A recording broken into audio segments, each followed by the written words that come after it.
Hi, Brian here, 17th of July 2014, doing a solo broadcast to catch up on a bit of housekeeping with friends and to talk about ongoing problems that we're confronted with.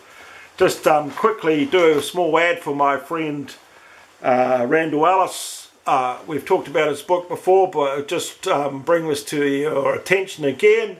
Randall has written a collection of dystopian science fiction short stories, Autumn Night and Other Tales of the Future. Randall S. Ellis, a great insight into where we're heading in the climate of post-peak oil.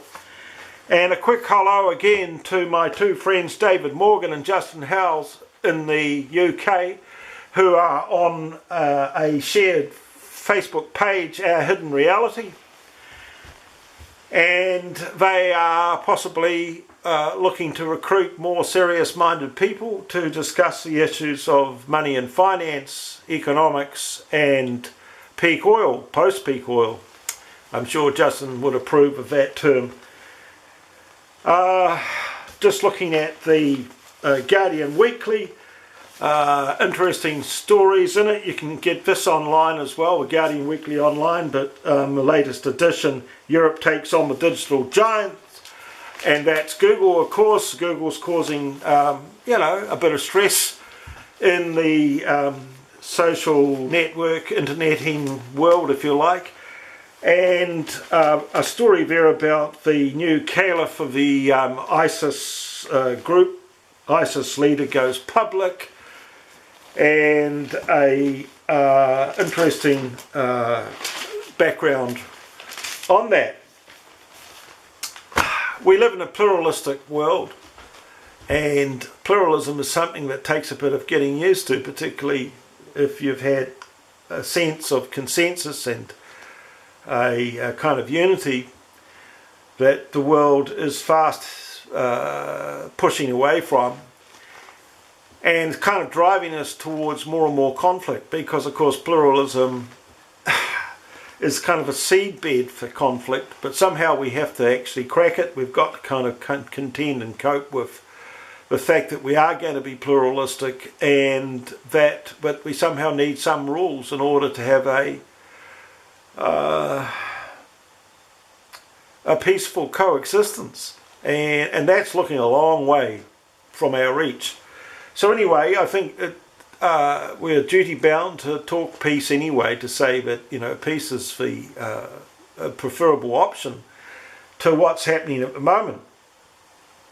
Yeah, so I intend to get Nick Jolliffe back to do another chat session. I noticed that the times when we have a bit of group discussion, YouTube audiences tend to rise. Awful lot of people out there talking in YouTube land, as there are on Facebook and other social networks, so we just have to ride with it. And it's not really in my nature to be wanting to run gimmicks all the time in order to get an audience, so if people are interested, I guess, in what I'm talking about, they'll tune in to these broadcasts, and if they're not, then they can let it go. We do all sorts of things. We document the native birds that come to my bird cafe here.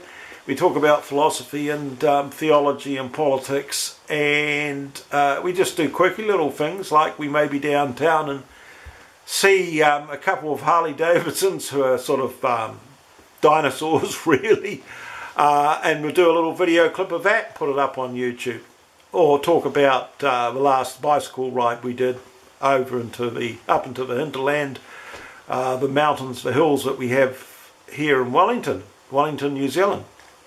So plenty to do, along with fixing the house and the old vintage car that I've had for 28 years, 1933 Austin 10, and it's had a few clips of that as well. Yeah, so a busy life.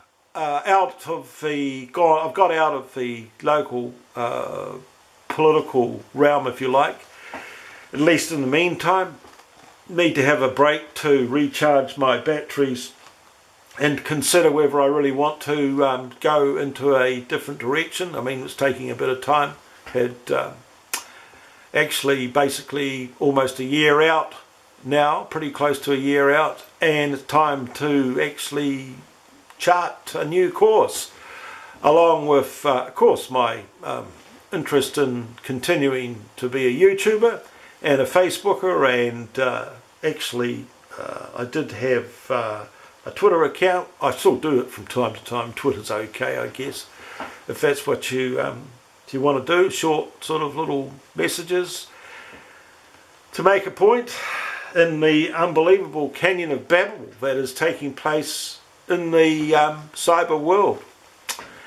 Yeah, that's what it is. I have been studying very carefully the work of Enoch, amazing, the Book of Enoch, a insightful background to a whole lot of religious stuff that's been taking place over the last 2, 3, 4, 5, 6, 7,000 years. And I hadn't actually really, I had read about Enoch in the Bible, but I'd read the Book of Enoch itself. Also, I've found John Lennox, the mathematician, Irish Christian mathematician, rather interesting. So I've been following some of his broadcasts on YouTube and from the universities where he's done his debates with Richard Dawkins, who is a bit of a mouthful, not exactly my cup of tea or interest, as I tend to be a theist as opposed to an atheist. And of course I did hear an interesting line: theists are people who are frightened of the dark, and atheists are people who are frightened of the light. And I thought, well, that's actually pretty good. I do get a bit cagey at night, and particularly early in the morning when I wake and can't get back to sleep. And of course that's the worst time to be awake, 2, 3 o'clock in the morning, 1 o'clock in the morning. All sorts of thoughts are likely to challenge you. But I found it really interesting listening to John Lennox, and also I find Chuck Missler somewhat intriguing as well. Not that I would say that I want to agree with everything he says, or for that matter John Lennox, but they have certainly contributed to considerably to my thinking. And so the framework, you know, that one has to analyse and to kind of reflect on issues as they impinge on you, you know, is been broadening. And that's great. Have a bit of time to do that. Yeah, so that's sort of more or less me for now. Just want to say again, I very much appreciate the communication that I'm having with you, David Morgan and Justin Howes. We do it on a very regular basis on our Facebook page, Our Hidden Reality. I'm very, very, very happy to be engaged in that. And I'm sure we might be able to get Justin, we might be able to get Randall, should I say, to join in with us if he's still alive and kicking. I haven't heard from him for a wee while. But he's certainly written an amazing book. And I just, I want to bring it to your attention again, is that here it is here. And it's a collection of dystopian science fiction short stories, Autumn Night and Other Tales of the Future, by Randall S. Ellis. Highly recommended. Okay, we'll leave it for there. And